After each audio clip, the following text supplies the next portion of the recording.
Welcome to the Spiritual Connection Podcast. I am your host, Jill.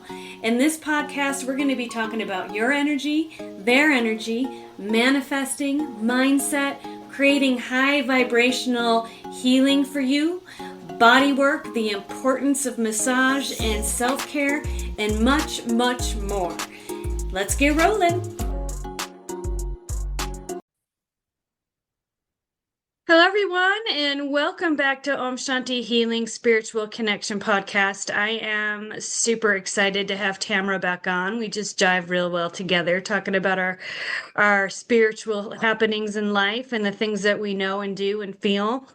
This episode, we're going to talk a little deeper with Tamara on her connection to animals and all the things that she's learned. She wants to talk about 6 main points of things that she has learned from animal communication and her experiences growing up. So, Tamara, start with the story that you were sharing with me just a short bit ago about the rabbit hutch and your experience talking to the rabbits when you were a little kid. It was really a great story, and let's hear it from the very beginning for the audience to listen to. Okay. Good morning or good afternoon or good evening and good night, everyone. So my story began, the earliest memory I have is I was maybe 3, maybe 4. I even have a photo of myself at this age. I might even be younger than 3. I'm not sure. We had a rabbit hutch in our backyard that was this monstrous house looking thing, and it was like somebody took just a basic shape of a house with a the roof, and then just made it nice and long, and it was just this long lovely rabbit hutch built up off the ground in order to protect the rabbits from any kind of raccoons and foxes and stuff where we grew up. And the lid to the roof, or the roof was the lid in which I could lift. And I could remember barely being able to lift this. But when I could lift it and squeeze under this lid, I could sit into the hutch and I could sit fully comfortably with the rabbits. I was that small. And I just remember at the time, part of it was I was avoiding my parents because they were, one, I loved being with the animals and I always loved bunnies, always loved rabbits. And then the other thing was I realized that it was also somewhat of a solace because at the time my parents were going through the ending of their marriage and just were very unhappy and the arguments and fights and stuff. So that was part of my refuse was also in that rabbit hutch. But I would sit there and I'd watch the rabbits and I'd sit and I'd listen and I'd watch them trusting their instincts. And I watch how they either weren't getting along or were getting along. I could tell when one had a stomach ache. I could tell I had a favorite rabbit and her name was Buttons. And I remember one time specifically telling my mom that Buttons was upset with another rabbit and that she was just avoiding that rabbit, like something had happened, that they weren't getting along. And I would go inside and I would tell my mother all of the, as the world turns in the rabbit hutch, the drama going The soap on, opera of the rabbit the hutch. soap opera of the rabbit hutch. And These are she the would days of our lives in Bunnyville. and she would just listen to me, and I remember her being like, okay, let's go outside, let's see what's going on. And she would sure enough observe, oh, this one does seem to have a stomach ache and this one hasn't eaten her food, and Button's way over here and she is avoiding one of the other rabbits, and that sort of thing. And my mom was naturopathic and I was raised homeopathic, and my mom would give remedies like in water, homeopathy with water to one of the rabbits when she had a stomach ache, or, just some herbs and anything out of the garden that might help and that sort of thing. So the lovely thing about her was that she always just trusted me. She never said, no, that's not true. You're making these stories up, or you're being silly, or how embarrassing, or anything like that. So she didn't shut down that natural knowing and instinct and intuition I had. And as I grew, I realized that I thought that everybody could understand the animals. And I remember growing as I grew, kids kind of teasing me. And then so I started turning it off. I didn't want to be different, like many kids don't want to be different, don't want to stand out. And so I started suppressing that. And I remember when it started really coming back. And it probably, when I really started paying attention to it again, was in my 20s. And that was probably the age too, where I was just like, I don't care what other people think of me. I'm just gonna, open myself up. It's also when I started really studying and doing my own therapy and doing different energy work for my own therapies and that sort of thing as well. So it started coming full force back. So, yeah. And then since then, it's just been the six things that I've learned over the years of observing animals and trusting their intuition. That's the first thing. And this is how I work with clients because it's my favorite thing to help people tune in and tap back into. Because at some point in our childhood, what can happen is, so if you know the Silva method, and the Silva method is all about what's called ESP, which is extrasensory, what is it? Extrasensory perception.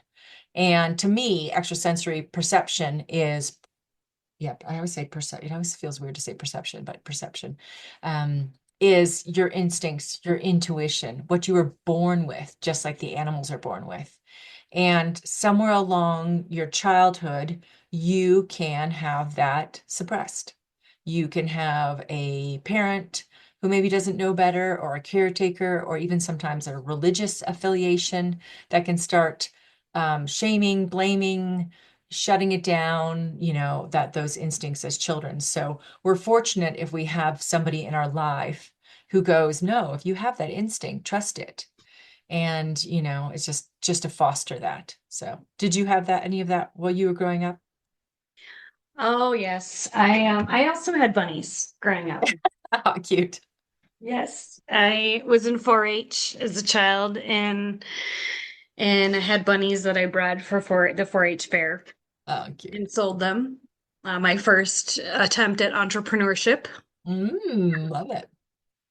But yeah, I remember feeling things from the animals. I had a pet bird, I had a dog growing up, and I really enjoyed being around the animals really more than the humans because I felt things from humans too, but it was typically all negative. Like the stuff that I would pick up from the humans was their stress and their anxiety, their fear, their rage, their anger and all that stuff.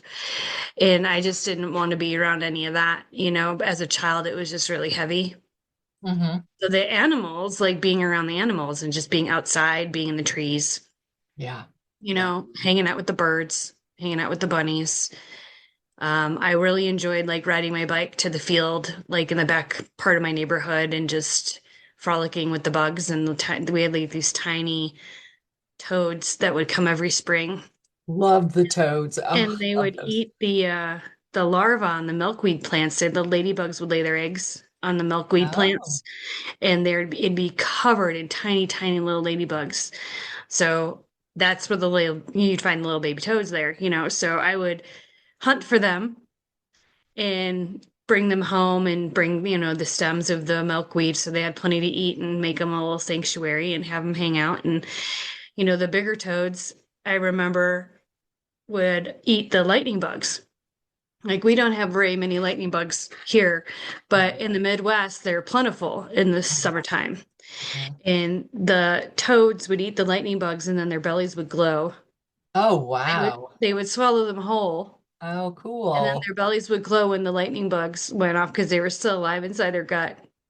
Jeez. So that was enjoyable for me. Yeah, Stuff I know. Nothing glowing stuff like toads. that, Cute. and I talked to the toads, not so much the bugs that way. Like, sorry bug, we're feeding my toad. Yeah. But yeah, I just remember like there was a lot of land around my house. I did live in a neighborhood, but there was a lot of space before the other neighborhood was built.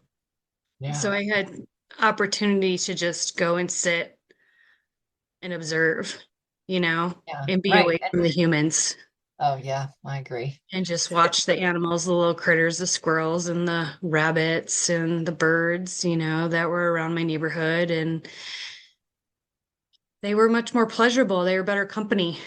'Cause my parents fought too, there was a lot of stuff going on in the house that I didn't want to be near, Yeah. so um, I begged and begged and begged for a dog, and I finally got a dog, and that was awesome to have have a dog. He was a little mental though. I think we got him at a pet store, and I think he was probably a little inbred. He had some issues. Oh, easily I inbred, know yes. I didn't Oh, really feel like I connected with him aw, all that much, but like as I got older, I got a different, got different dogs and things like that. But I remember going down, going to the farm for the 4-H fair and like going to the local farms and just sitting with the horses. That was the most pleasurable thing for me. It was just yeah. going on the They're pony rides. they're The ones grounded where you would energy. like someone would walk the pony around in a circle for 10 minutes.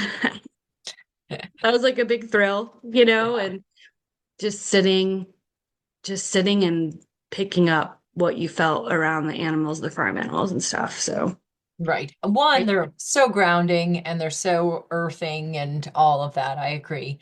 And then two, also when you observe them, no matter if they're prey animals or if they're predator animals and stuff like that, they all have the same kind of instincts.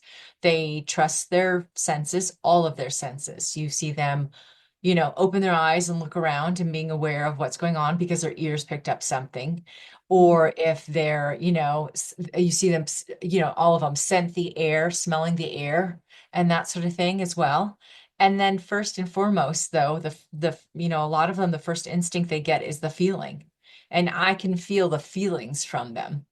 And it's amazing how it doesn't matter what animal, they all do the same thing. And the best thing about animals, the best example we have for us humans is the animal has that instinct. It trusts that instinct. Something doesn't feel right. It just moves, or it moves away, or it moves towards something, or whatever it is. And it doesn't sit there going, well, let me think about this for a minute. Am I going to embarrass myself? Is this real? Is this, did I just, am I making this stuff up? And, like all those, things that we get into this talking ourselves out of that first most important instinct we have, and that's your gut instinct. That Mhm. is your solar chakra, and that's what I love to help people to help start to learn to tune back into um, you know, rather than talking yourself out of it, just act. The perfect example was, I don't know if I told this story before, but perfect example was I was dating a guy and we were traveling from, I think, Illinois to Florida. He was moving to Florida. And there was this exit, and it was for fast food. And it was the wee hours of the night, and both of us had to go to the bathroom, and we were hungry, whatever. So we get off at this exit, and this exit first, we're driving this exit. It's the darkest road, but it's beautiful forested area. Like I think it's somewhere in Kentucky. And it was just beautiful. And I remember just the headlights of the car catching the trees and being like, man, this is beautiful out here. But this road just kept on going. I was like, can this be going to a fast food place? Like this seems strange off the beaten path. And sure enough, a couple miles down the road, it took us to a fast food place. And I remember pulling in. This was the only fast food place we had to stop at. We had to turn, there was no other options. And I remember pulling in and going, something feels really off here. I don't like the feel of this place. I don't like something's just, I mean, I don't know what it was. And I could have first not said anything, but I did say something. And I could have second been with somebody who said, ugh, come on, you're making it up, or don't be so sensitive, or whatever it is, or just, talking me out of whatever the natural instinct I had. And instead, he said, oh my gosh, if you don't have a good vibe here, let's not stop. And we literally circled through the parking lot and left. I had a feeling like it was almost like a feeling like the place was being robbed or something was going on. And we drove away. And I just remember thinking, holy cow, like that's the kind of friendships and that's the kind of people I want to surround myself with. People who are going to go, oh, okay, girl, you gotta, or guy, or he, they, they, them, you got that instinct, then let's not stop. Let's just trust that. And that sort of thing, versus somebody going, oh, you're making it up and stuff. So I just, yeah, like I said, since then, I was like, those are the friendships I look for. Even if you believe in what my abilities are or not, I still, I'm going to trust your instincts if you get something and something feels off, I'll surround myself with people who also trust mine. Yeah. Do you have Yeah. friendships like that? I do. I do, and the instincts that I feel I sometimes don't trust them within myself. Yeah, Like yeah, where is this really coming from? But I had a moment last night of like out of nowhere high anxiety. And then my son comes home and he had to have a talk with me about something that was pretty intense. And I was like, oh, okay. So I felt it, but I didn't know where it was coming from or why it was there, because there was no reason at all why I should have had this trigger of anxiety come up. But then I felt I was feeling it from my son. yeah. So I feel things, but I don't always know where they're coming from. And I don't always trust in them because my anxiety sometimes gets the best of me. And sometimes I Right. worry for no reason at all. So it's Well, a and probably matter sometimes of, you also it's planetary, like we discussed the last pod was the fact of it's planetary, not even ours. So I'm right. And I've been yeah, feeling it elevated the past yeah. couple days. And like, I don't watch the news, so I don't know if there's anything, like going on, but um, Yeah. yeah, I just past couple days it's been escalated, but it honestly it could be very hormonal too for me. So that also gets Well, and there's escalated. and I think the key for me is the first and foremost is, the 5 second rule, which is, like I've said before, you have 5 seconds to talk yourself out of an instinct. And even if the instinct is, quote, wrong, it's still such a good practice. I mean, for me, there's no such thing as a wrong instinct. And you get a vibe that you're like, no, I don't want, and here's the way I like to teach how you can kind of get, and I call it getting your yes. So I remember the best example was, pretty extreme experience was a client who came to me and said, I have an opportunity to be in a friend's wedding and I love her and she's wonderful and I would love the opportunity to go to Singapore and be in her wedding. The other option is I really want to find a house and I want to do some house hunting and I feel like kind of being called to stay here and go house hunting. I don't know why. It feels kind of urgent, like my house is coming up. And I said, when you stop and you remove all my friend will be offended. I'll be embarrassed. I'm not a good friend. You take out the shame game out of it and you go into a place of what is my yes? So if I sit and I think about going to Singapore and being in the wedding, how does that make me feel?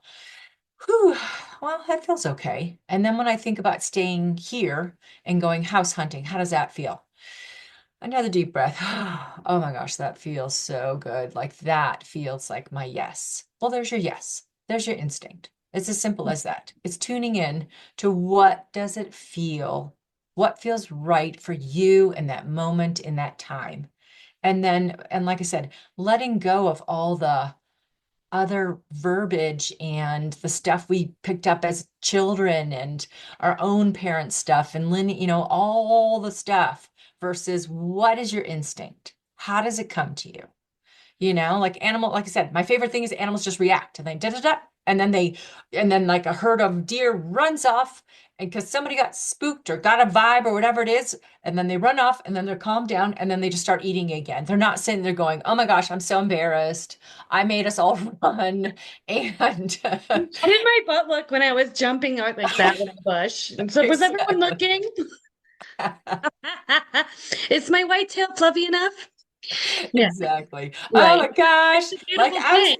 and Like then this, and it's then a the beautiful thing. sorries kick in, sorry, sorry, sorry. Did I make, sorry, maybe I overreacted. Sorry, like the sorries. Don't say sorry. Just trust it. So Yeah. I mean, they have an advantage in some ways, right? Where they're able to, their energy is able to shut down that fear faster. Like we had discussed in past podcasts, like their energies are pixelated comparably to humans. So there's little micro bursts within their field, right, right. right? That help them regulate Yeah. And easier you know what? I also than attribute humans. Right, but I also attribute that I'm going to call that self-love. Because if we just self-love, then we just are like, oh well, so what? I overreacted in that moment. Self-love, who cares? I'll get, you can all get over it just like I'm over it. I mean, that's really what, I mean, That's like I said, I just lovingly call it self-love. Like an animal reacts, doesn't turn around saying sorry, sorry, sorry, and I'm so embarrassed, and then lump all this other goop on top of them. Instead, they're just like, yep, I had that emotion at that point. I didn't like that feeling of that place. I didn't like that person. I didn't want to give him a hug. I didn't, the list goes on and on. Did I offend him? Maybe, but I could say, I'm sorry I offended you. I just wasn't feeling, like there's so much ownership and there's so much power we have if we just stop talking ourselves out of this innate ability we have. I always call it pulling up your Wonder Woman panties, like, woo, pull them up high and just own it, girl. Love it. So, Wonder Woman panties. We all should have a pair of those, right? oh, it's so true. I have a little Wonder Woman hanging in my truck. It's a little figurine of Wonder Woman, and it always reminds me to pull up my Wonder Woman panties. And I'm like, oh, well, so I embarrassed myself. Who cares? Suck it up, Buttercup. Yep. Yeah, exactly. Yeah. So, Yeah. So, yeah, so the next one is be in your moments. And this is a tattoo I have, just be. And the story I have around bee is, and it's just BE, not the cute bumblebee. I remember hiking, and I was hiking with my dog, and it was November, and I was hiking along, and it was a beautiful sunny day. And then here, that sometimes a lot of seems to happen in Colorado, the cold winds kicked up, right? And the cold wind makes me a little crabby sometimes. And it was just this beautiful day, and it was November, and I was so happy to be outside. And then the cold wind started. And I all of a sudden realized we needed to turn around. The wind wasn't getting better. And we're heading back, and all of a sudden we come across this butterfly. And November, there shouldn't be a butterfly out and hatched and flying. And I just remember stopping and taking note of why is there only there's one butterfly out? And my dog and I are just watching this butterfly. And every time the wind would kick up, the butterfly would go into the air and fly and just fly in the currents of the wind. And then the wind would stop and it would come and it'd land next to my foot. And it had bushes to land near or any or other things, but it just came and just sat next to me.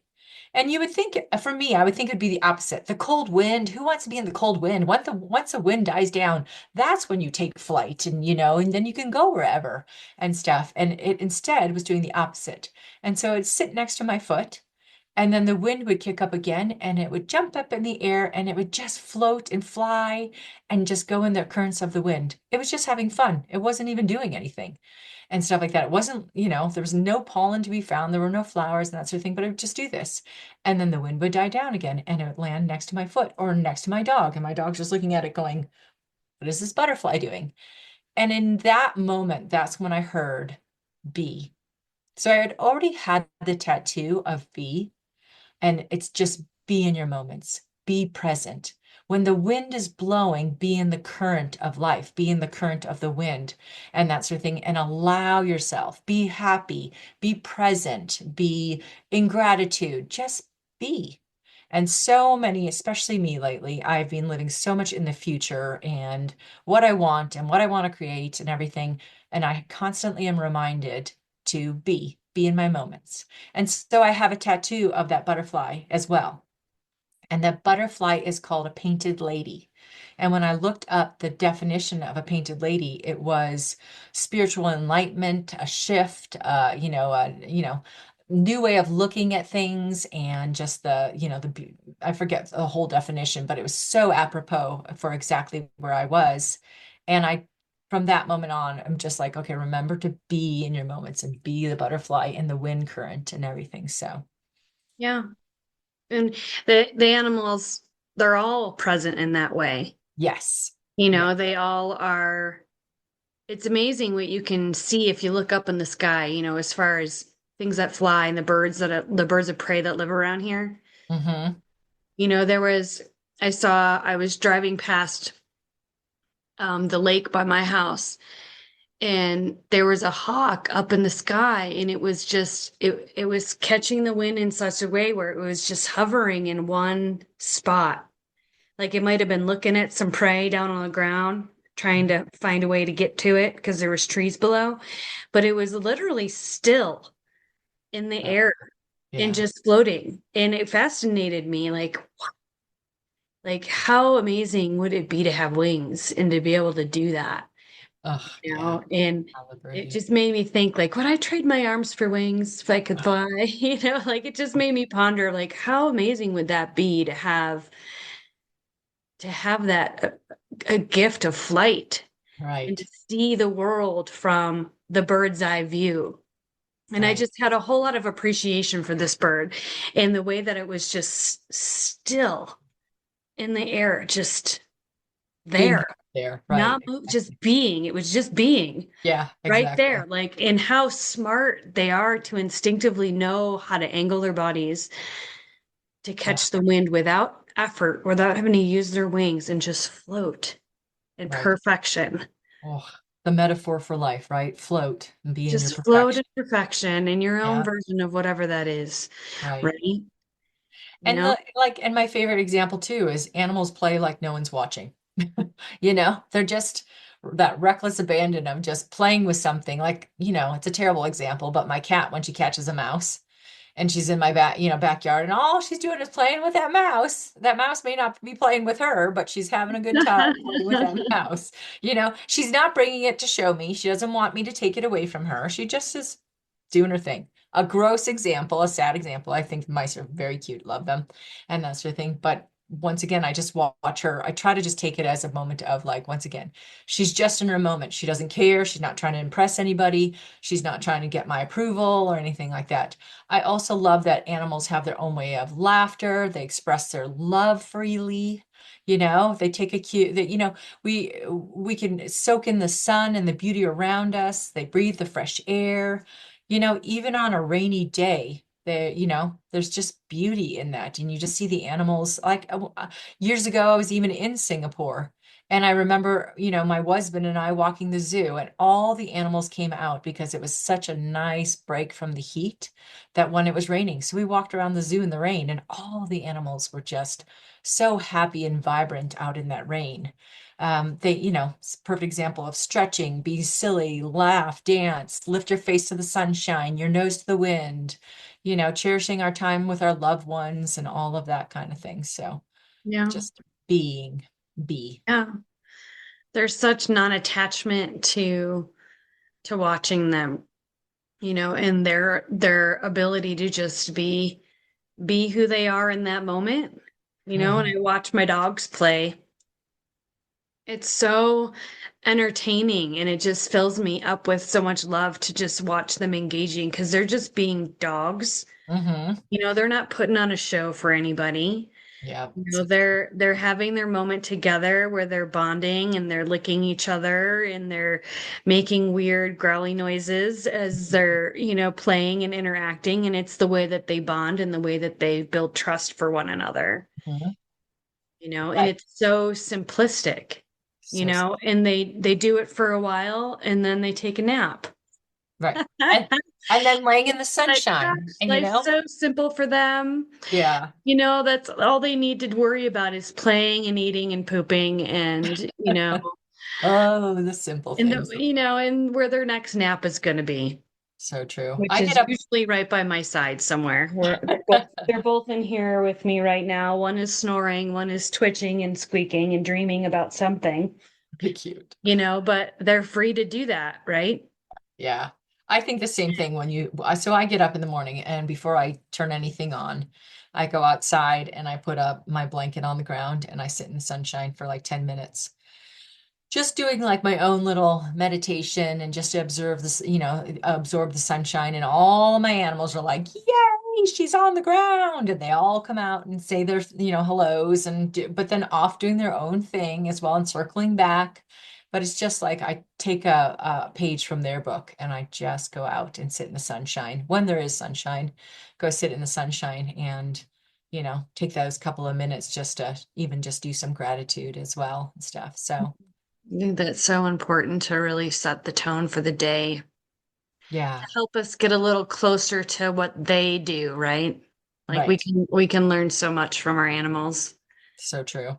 The simplisticness of them and the ease and the presence of them, Right. there's lessons in that to be more like my dog, right? like so excited over the simple things, you know, Yeah, like it right, doesn't take much to really make them so happy, right. like Oh, going so on a walk. They are so excited to just right. go on a walk I know. and sniff the ground and pee on a bunch of things. That's like, not that I would want to do that as my joyous day. Walking part, yes, but I would probably get arrested for the rest of it. But, just the simplicity of the being outside and going on a walk and being outside of the house and not Right. taking And the that for granted. smells. Right. The Right. sunshine, the smell, or even walking my Trees and dog in the everything rain. around you and Right, right. embracing that on a different level of just, I'm going on a walk, like really noticing everything that's around you that is helping contribute to the feeling that you're having inside and being more aware of that feeling that you have inside, the good feeling that you have inside, you And know? that's why I try to not take my phone with me unless I need it for like, security purposes and stuff like that if I'm just hiking somewhere by myself. But I turn it on vibrate, so I'm not aware of it unless I need it. And the same thing, it's like I'll even go when it's raining because my dog loves to even be outside in the rain and the smell of the fresh air when it's raining and the feeling of the Wonderful. ions in the air and all of that. Yeah, I I'm agree. really looking forward to the rain Oh, me this too. spring. I hope we get lots of it. We definitely need it. It's been very dry this winter and not very Yes. cold.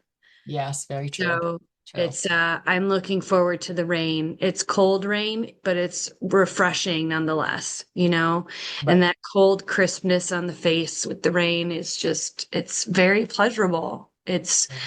It's cleansing, it's cooling, Yeah. it's relaxing. Right. And I I always totally feel like get the where air you're coming feels from. so clean and fresh too. I feel like the air is too and stuff. The Yeah. smells of the Yeah. rain. Yeah, I love the smell of the rain. And the dogs don't mind it going out either in it. I mean, if it's Right. pouring, then we don't go. But if it's like just a drizzle or like a misty kind of day where there's kind of fog out in the air, and yeah, we'll get out there and walk through that. Love Yeah. that. Love that. Exactly. Yeah, for sure. And so the next one is kind of what we've touched about. Well, what we've already touched on is just I call it feel your feels, which is truly giving ourselves grace for moments of sadness or fear or anger or whatever the emotion is. And so many of us, we just, like I said, buy into the shame game and just recognizing that that doesn't have to be ours moving forward, that that can be our parents or our parents' parents and stuff like that. I always encourage my clients to allow them to experience, experience your difficult emotions, then breathe through them and return to your core intuition. And I say, pay attention to where this guidance leads you. So it's amazing when I give myself grace and I feel my feels and I'm like, oh, look at that. I'm really angry right now and I'm angry about something and I don't know what it is. And I'm not going to go down the rabbit hole and try to identify it and put a title on it, but I'm just going to feel that I just feel angry. I'm going to drink some water and take my, liver pill, my liver herbs and that sort of thing, and just do some of that. Just recognizing that there's just turbulent energy and I'm experiencing energies and all this kind of stuff. And if I just give myself that grace, it's amazing how quickly I can process it versus why am I feeling this way? I should be happy. I should be grateful. I shouldn't be angry. I'm nothing to be angry about. Look at the rest of the world. Look at them. They're suffering more than I am and things, the list goes on, but that does not help you because it's just a real emotion. What's my favorite saying is, your feelings are just feelings. That's just what they are. They're just feelings. Feel them. You don't have to identify if they're good or they're bad or they're evil or they're mean or anything like that. Just feel your feels, and it's a perfect example of animals. Animal just got crabby with another animal, just fought with another animal, whatever it may be, and then it's, angry or whatever it is, but they don't hold on to it. They just move on, you Right. know? They send the message Yeah, and then they're done. right. In my female fawn here, she's done plenty of that with the puppy, Mm-hmm. expressing her boundaries. Or Yeah, like, I am done with you licking my face and I'm done with you jumping on me. Here's my boundary. She right. growls and snaps. puppy stops, and then 5 seconds later, they're licking each other's face again. So Right. the message has been Yeah. expressed, the puppy received it, and they're friends again. It's Right. like humans have a really hard time doing that kind of stuff. Right. Just like not, just expressing their discontent, getting over it quickly and moving on, Right. Right. In a perfect scenario, yeah, you have good conversation, you talk about stuff, you figure out a solution, and then you move on, and the relationship's closer after that, right? That's the ideal Right. scenario, but Right. doesn't always work out that way. Well, and I think there's also grace in that as well. You really heard about something and they, did something or whatever it was that really offended you. And you have this conversation and you're saying, I was really offended, I was angry, I was sad, I was mad, I was feeling bad. Think about the things that I never had.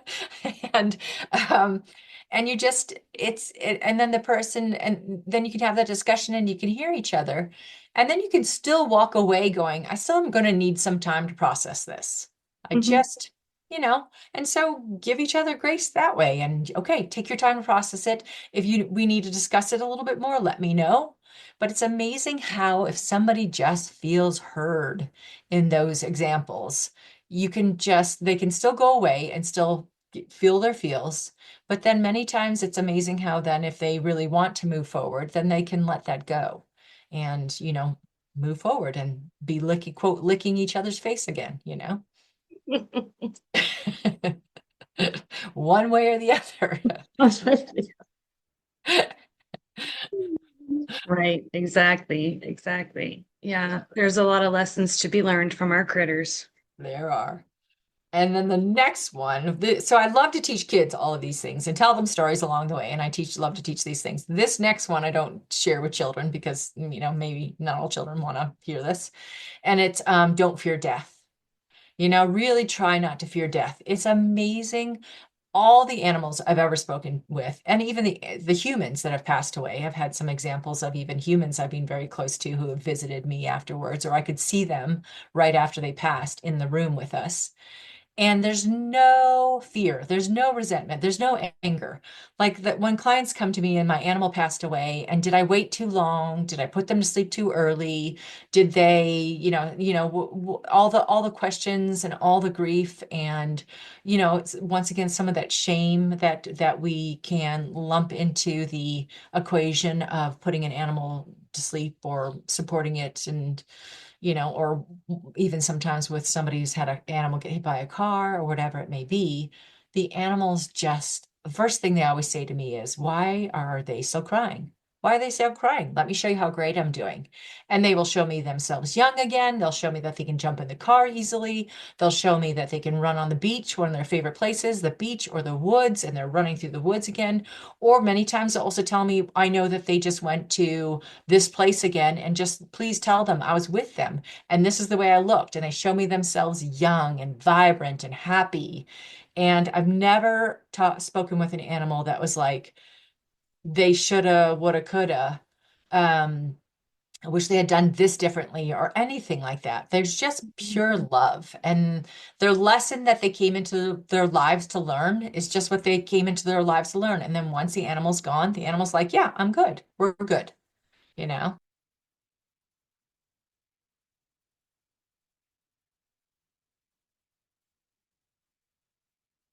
Oh, we lost, yeah. Okay, so I was just saying that I try not to just to walk around and tune into every animal I experience. One, because I'm walking through downtown and I see dogs or animals all of a sudden recognize, and you can tell when they recognize all of a sudden energetically that I can understand them. And they start staring at me like, I have something to tell you. I have something to tell you. And it's one of those things that I try not to step into everybody's energy. And I don't want to be walking up to humans all the time and being like, hey, I just was talking with your dog and your dog wants to know dot, dot, dot. I really try to be respectful of people and every once in a while, an animal will full on like burn their eyeballs through my head. Like I remember sitting at dinner one time and that happening. And I was like, okay, fine, I'm listening. And his parents were very receptive to what I had to share and stuff like that. But for the most part, what I try not to do also is when I'm on the freeway and you see the semis full of cows.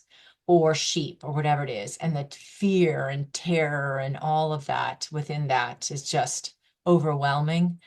And I will say that animals, just like humans, do not want to have a traumatic end. They don't, obviously they're going to feel fear there. But when animals are supported and they have their loved ones around them, or they have someone simply just petting them as they pass, as they take their last breath, they always feel loved and they feel and they're at peace with passing. It's just like I said, just like any of us, we don't want to go traumatically. Which, that's a little different. That actually leaves an imprint on even, what we eat and things like that. So that's Mhm. the reason I also even bless my dog's food, because I try to bless the animals that gave their lives, because for the most part, that wasn't a happy, peaceful passing. But for me, when I talk to clients, pets, and beloved animals, even ones that they've cared for, if they're not even, like I work at farms and things like that, the animals are all like, I'm good. Let me show you. I'm happy. I'm young and all that kind of stuff too. So, That's a beautiful thing, and what a peaceful energy to bring to the humans that are grieving, to know that their animal is okay, to give them that closure, right. and understanding, just like how someone would want to know that with their humans too, that they've lost. Like, are they okay on the other side? Did they cross Yeah, the rainbow bridge? right. Are Do they they all have right? any regrets? Are they upset with me about this? And people are the same way. No, all there is pure unconditional love coming from the other side. Yeah. Absolutely. Yeah. And it's one of my favorite things that I get to do for clients, because I personally know how much peace it brought. I had this cute little chihuahua. Her name was Luna Lou, and she would go everywhere with me, and I never had to be on leash, and she'd just give everybody kisses on their toes and follow me everywhere. And I took her up to the mountains, and because of the altitude, she died. She had a heart attack. And she had been up to the mountains with me numerous times. I didn't realize that she was having heart issues. And I had so much guilt coming home that I couldn't even tune in with her, because I was, lumping on all those human emotions. And I went to a friend of mine, and she's just like, you already know this. She absolutely loves you. And she was exactly where she wanted to be, which was up in the mountains with you. It was her favorite spot. And for the fact that she got to sit on your lap the whole way up there, my husband drove, I got to sit, and she sat on my lap, and she was in her favorite spot and all this kind of stuff. So there's no regrets. And so I realized how much peace that brought me and closure that brought for me. So I love doing that for clients as well. Yeah. Yeah. So, Absolutely. There's such a blessing in that ability to be able to bring peace to others when they're grieving. yeah, I Yeah. agree. I appreciated it myself, you Yeah. know? Yeah. Yeah. Just knowing, like I was with my dog. He passed right before Thanksgiving, November 15th spot. And he had a pulmonary embolism, according to what the vet said. And he died pretty quickly. And there was no fear for him. Like it was just, this was the next step, Hmm. Yeah. and I was right by his side. Mhm. Yeah. And Yeah. I like to believe now that he's frolicking over the Rainbow Bridge, and we put his ashes down by the lake in his favorite spot where he would like to dig in the mud. I know. And And I would guess that he appreciate, and that's what I mean. They see that appreciate, and they appreciate those things. And for them, it just reminds them again that they were loved. And it's always, I know I was loved, and let me show you how I know I was loved. And many times it's where they went with their humans, what they experienced, the fun they had, the love that they had, the good food they had. It's always just absolute love. Yeah. yeah, that was his absolute favorite place, and we get to still go and visit. Yeah. It's a walking distance from the house. It was his favorite place, and he loves swimming in there and lake. And I told him, I said, when it's your time, buddy, I'm like, you get to stay here forever, watch the Yeah. sunset every day, and have Yeah. great views, and be one with your favorite place, and that's where he is. Right. I know he's happy. Mm. We miss him, but it is what it is, right? He lived a long life, came on pretty strong. He was a big dog, so the Yeah. bigger ones don't live as long as the little ones, do they usually? No, those hearts work pretty hard to get to the blood to the rest of the body and stuff. Yeah. Yeah, so he's a happy boy now. I know that he is. My one of my favorite stories was our first French bulldog we rescued, and we named her Georgia. And Georgia ended up with inflammatory bowel disease. She had been vaccinated once. She'd come from a puppy mill, and I think they had vaccinated her one too many times, and it affected her guts and her intestinal lining. So she always had inflammatory bowel disease. So I mean, the dog was so sensitive to everything and even got bit by a brown recluse spider. Like we think cats, they call cats have 9 lives. She had, 9 lives of her own. At one point, she got bit, stuck her head, we were in California, stuck her head in a bush or something, and a brown recluse bit her on the cheek because so she started getting a hole in her cheek. So I started doing energy work on her, took her, the doctor just said, you're going to have to put her on this medication, which could work, could not work. And I'm like, well, if I'm not at that point, then let me just take her to this energy worker. And he's amazing. He only worked on humans, and I bring this lifeless dog. And I'm like, can we just try? And sure enough, it was divine intervention. She went on to live 2 more years when she should have just absolutely bled out and died. And so it's just same thing, just keeping her healthy and all this kind of stuff. And she and I both just trying to take care of each other. And my son fell on me, bounced off me while we were playing, and he fell on her leg, broke her leg. Then we had to go through that whole thing of trying to get her body to heal her leg and that sort of thing, because just like I said, one thing after another, loved this dog. I got to the point where I could just tell that she was tired of this body and I was tired of trying to make her stay in her body.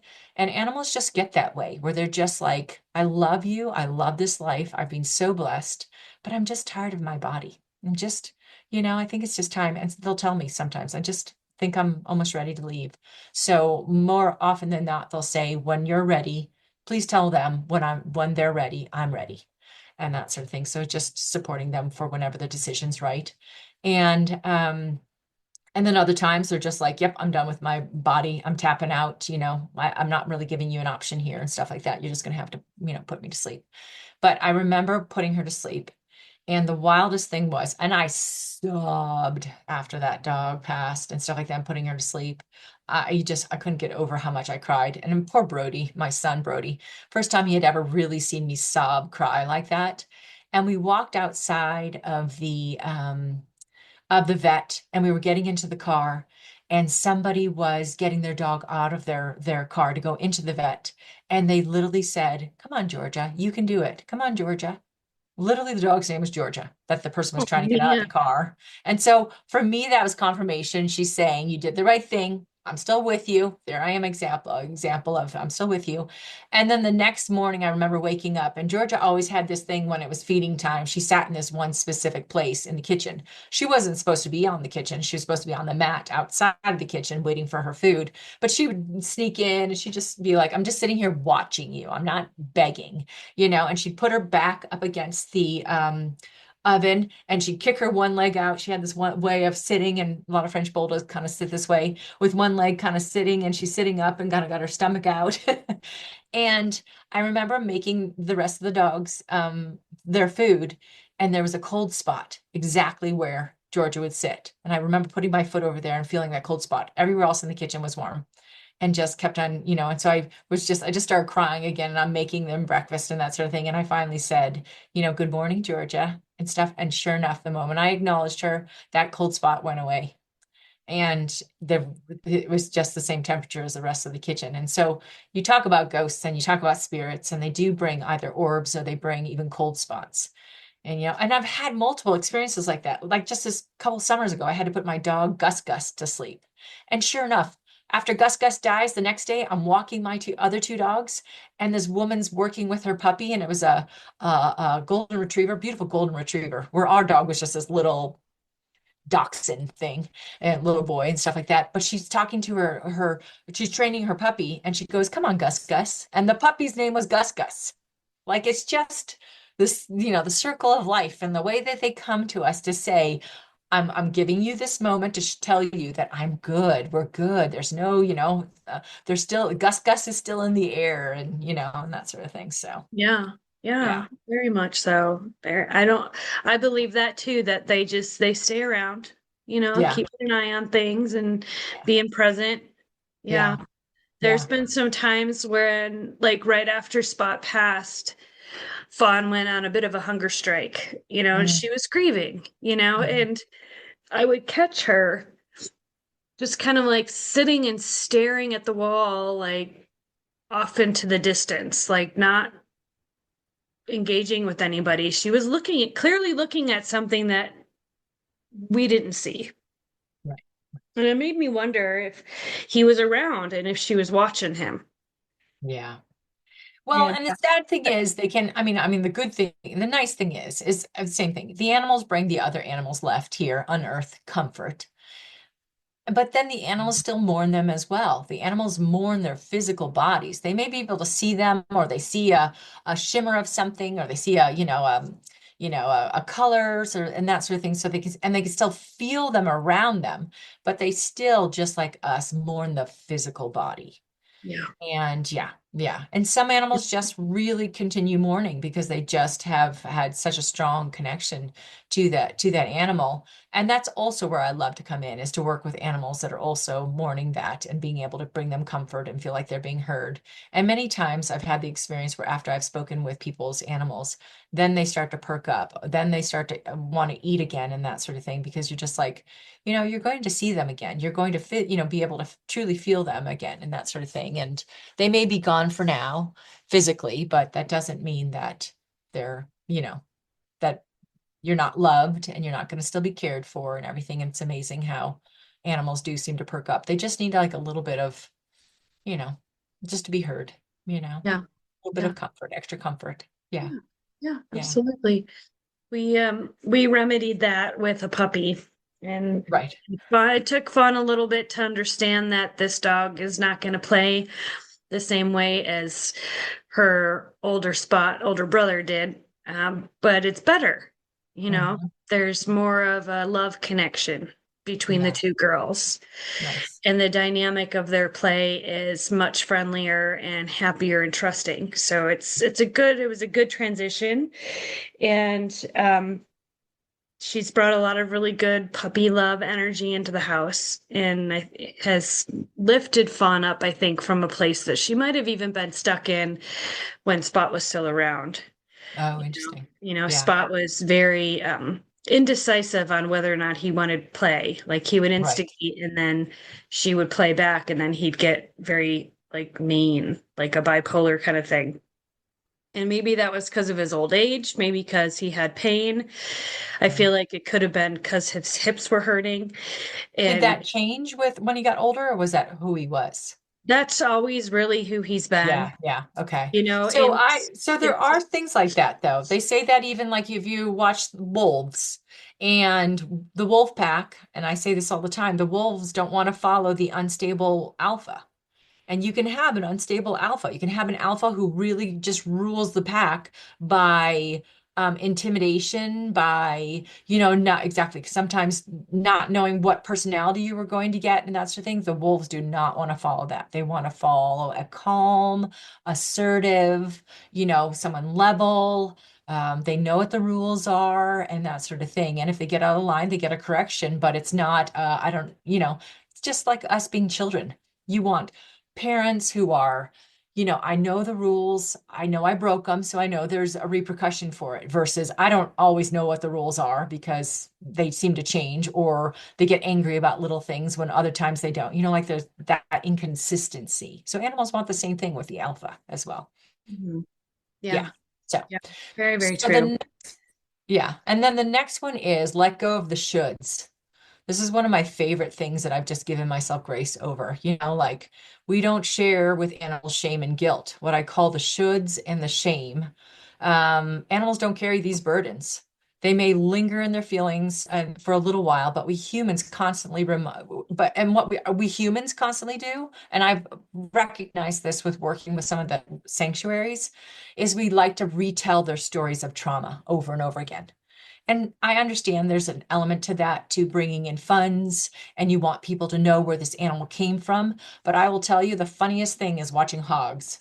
I worked at a sanctuary with giant hogs, and they were like frat boys. They just were like little goofballs, and they, kind of had this like funny, happy, rapport with each other. And they just thought what they were doing, they just thought, their life was the best, and where they had come from, this life was great. And you would have people come through on the tour, and they would be talking about the hogs and what they came from and how they fell off a truck and all this kind of stuff. And you would see the hogs get up and leave while they were telling the story. They're like, I don't need to hear the story anymore. This isn't my present moment. This isn't where I'm at. I have a great life. I have tons of, straw to lay in. I have great food. They put sunblock on my ears so my ears don't burn. Like it was really cool. And the lighthearted attitude of these hogs was the best and stuff. And I watched it every time. I'd be mucking out a cow stall, and the person coming through would be giving a tour, and sure enough, they'd wake up from a sleep and they'd be hearing this, oh my gosh, they fell off, the old story, and they would just be like, what? And they'd go outside. They'd leave. It's just, and yeah, it's always the, so we don't have to Yeah, bye, remind. people, negative vibes. I know exactly. No room here for but just positive vibes. So I always say that even when I rehabilitate dogs, like I've done 6 so far, and I take the abused ones. So I always just go into, well, they came, from a rough start. But from now, that's not your life anymore. So come on, we're going to move forward from here. We're going to, like perfect example when a dog's being hit. And people are like, you can't raise your hands because the dog has this fear response when you raise your hand. I do the opposite. I take a paper towel roll, the inside of a paper towel roll, and I'll raise my hand, and then I'll come down with that paper towel, the cardboard of the paper towel, and just bonk them in the head. Just a little bonk, and then they'd be like, whoa, and then raise your hand and be like, yay, and just make it a game. And sure enough, then they're like, oh, this is fun. And they'll grab the paper towel roll from me, and then they can tear it up. So it's also a way for them to get that anxiety out of their system as well. But just then it becomes a game. Everything hands up, and you're coming down and you're rubbing their head, and it's just all positive and stuff because they too just want to move forward. They don't want to keep on hearing their stories of the past. We humans are very different. We go into therapy sometimes just to retell our traumatic stories, where I am always like, okay, we've established the foundation. I love that. Thank you. Now we know we can move up from. So how do we then start moving forward, and not what do we need to do for ourselves in every capacity in order to, not be in that looping story of the past?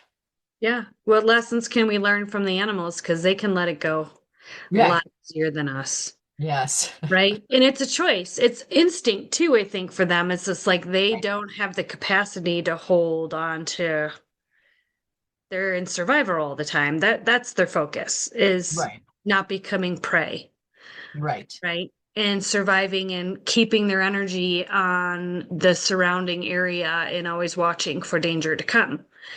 That's where their focus is. It's not on dwelling on what this other animal as a part of their herd did to them or something. Right.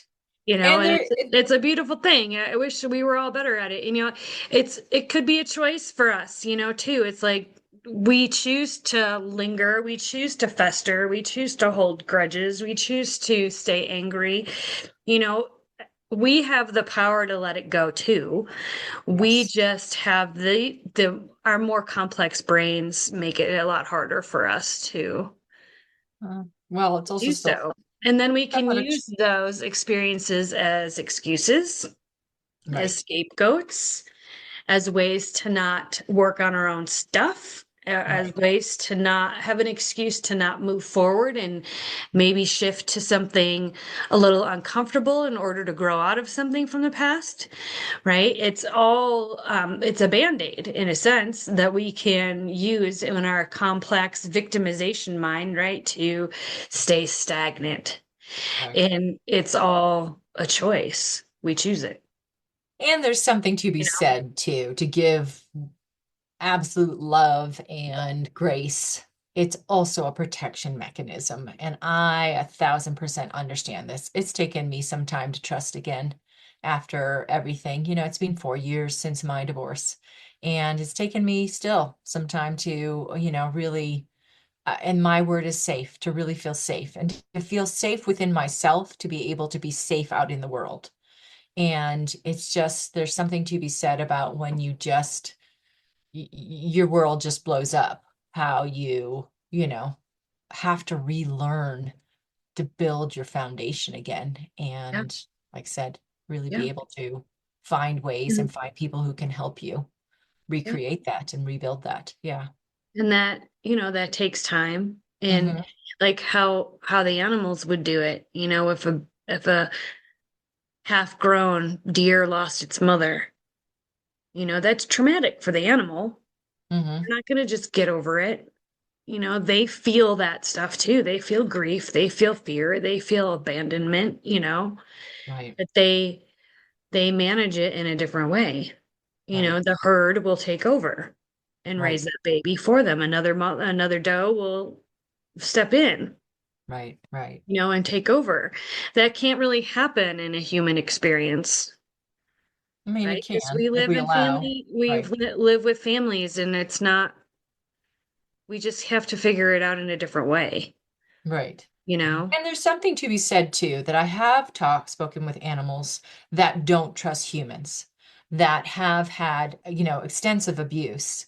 And so they really do take time. Horses are one of my most challenging sometimes to work with because they're ones that really do, and their adrenals are, always in fight or flight and stuff like that as well. They do tend to hold on sometimes more to that stuff. But once again, that's where just reassuring them, like, this is where you're staying, it's not going to happen to you anymore, and them learning how to trust again. So it's somewhat like the humans. We got to learn to trust again. We got to learn to be, Right. know that we're safe and that sort of thing. So there are cases of that.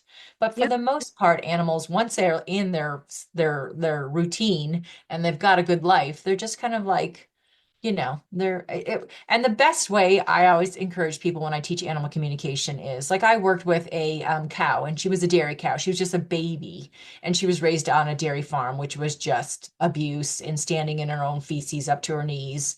She had no concept of where to go to the bathroom. She would literally be in her stall and pee and then go outside. So they'd always be like, is there any way you can help her start going outside to go to the bathroom, especially when it's nice out?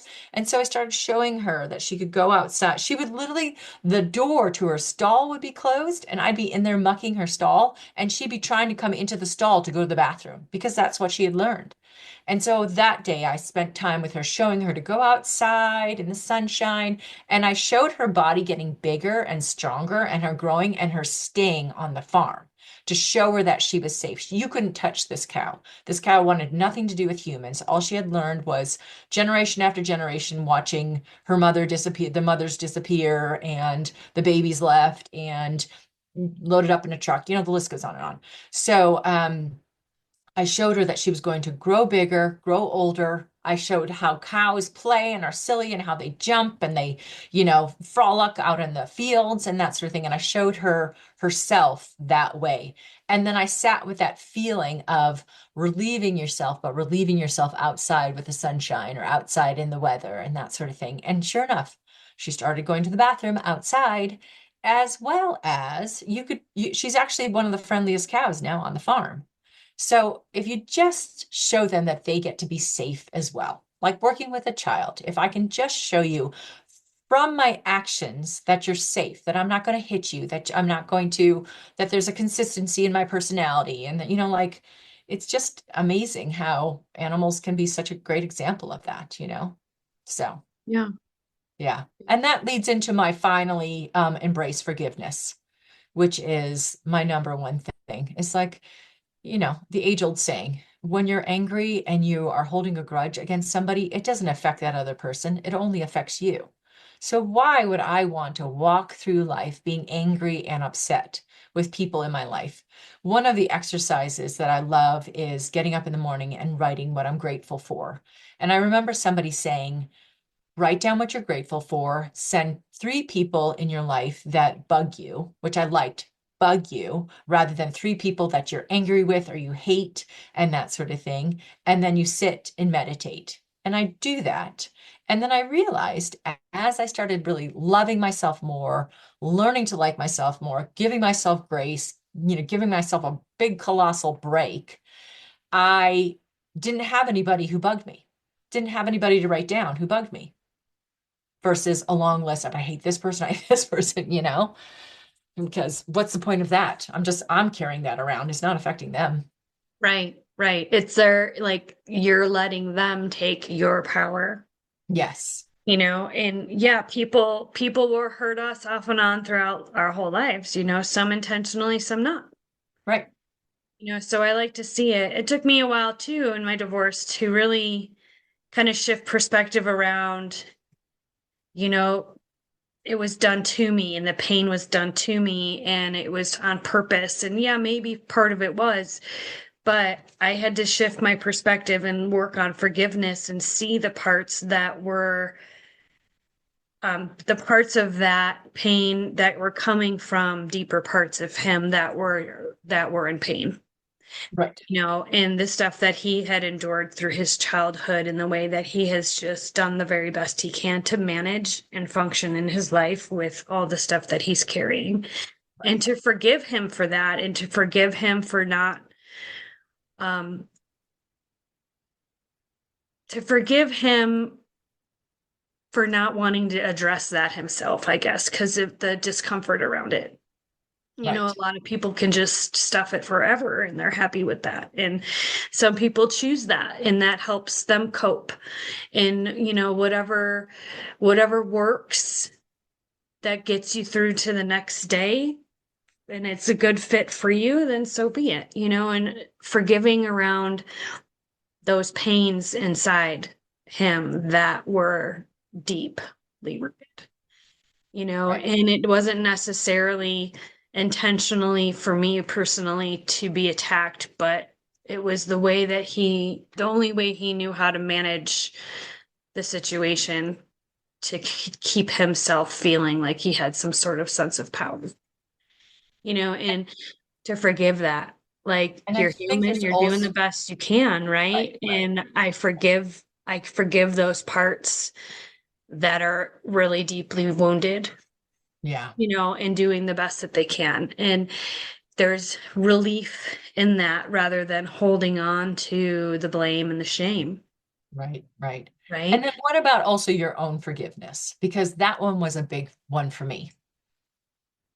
Yeah, I am still working on that stuff too because part of the healing journey is accountability, right? Yeah. And I contributed to it failing too. I mean, it takes two to screw Right. something up like that, right? And we picked them, right? I picked the person I picked for a I reason. did. I picked that Right. person and I had children with that person Right. and I made a life of 17 years with that person Right. and it was all a choice. And some of it was painful, not Yeah. all of it, but some of it was painful. And in finding the forgiveness around that for myself too is Yes. Yeah. That one harder. was a I think that's big, I that one think was that's hard. harder than I know it forgiving somebody is. else. Quite Yes, it honestly, is. like I just do. I think it's harder because we are our own worst critics, Yeah, I you agree. know, I agree. and it's like affected everything else in life too, as far as the future is bright and it's good and I've changed substantially in the past 5 years, but there's still that part of me that's still like there's stuff in the background talking Right. to me, like Right. things that I could still change, that I still Yeah, want to change. I get that. Yeah. Yeah, so it's a journey, isn't it? It One is. day at a time we walk through it. And I think, for everyone out there that doesn't have a critter in their life, think about getting one. Whatever that looks like, because they love you no matter what. And they will be there for you right by your side, right behind your ankles, right behind Right. your knees in the kitchen when you're cooking.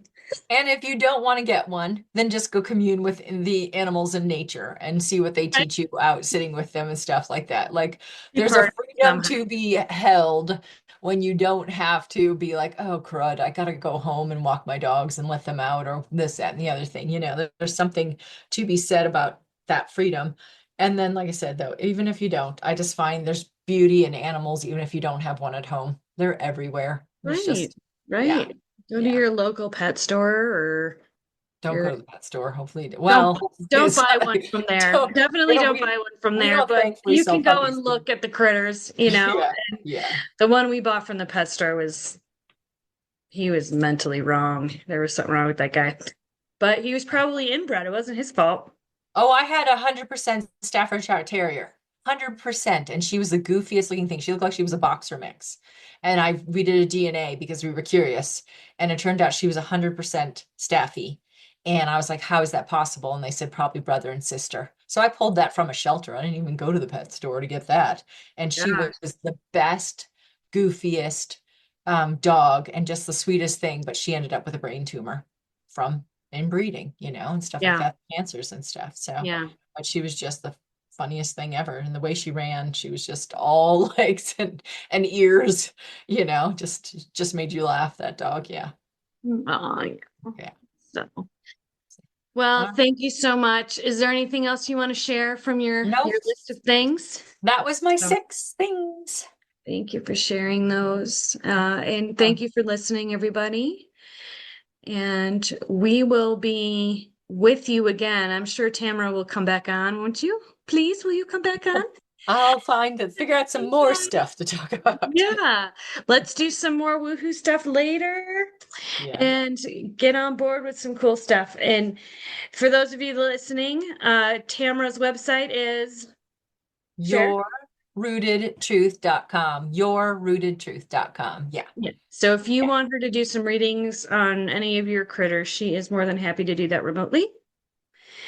Mhm. All I And need is a photo. And then I also do bioresonance. So I've been able to up my game in really helping animals heal from tumors and anxiety. And perfect example is, my French bulldog, which I tried out my bioresonance as well on her. And she had this thing on her leg that was like the size of a pea. And within a week, it was like the size of a chickpea and was just growing. And I ran frequency on her and it's completely gone. It's just amazing how bioresonance does wonders. And same thing, all I need is to set up a profile of the animal and a photo, and I can do all of that work just remotely. So yeah, it's been yeah, I'm awesome. going to make an appointment with you to work on Fawn's hips then, if you could do that Okay. kind of Yeah. stuff. You're Yeah. certainly welcome to come over too. Yeah. She's just tight in her booty, Yeah. she's got some pain. There's a program I run for arthritis for my dog as well. Yep. Yeah, yep, she's 5 years old. So, all Okay. right, my Sounds good. darling, we'll chat on that off camera. And Okay. Sounds thank good. you so much, Tamara, for being here. And I cannot wait for our next visit together. Yeah, you as well. Thank you so much. That's a wrap for today, folks. Thanks for spending the time with me. And don't forget to check the notifications below on my social media links, my YouTube channel with self-care and meditations, as well as my omshantihealing.com website where you can get info on spiritual coaching and my online courses. And as always, if you do enjoy my podcast, don't forget to subscribe or sponsor below. We'll talk to you soon. Have a beautiful rest of your week. Bye-bye.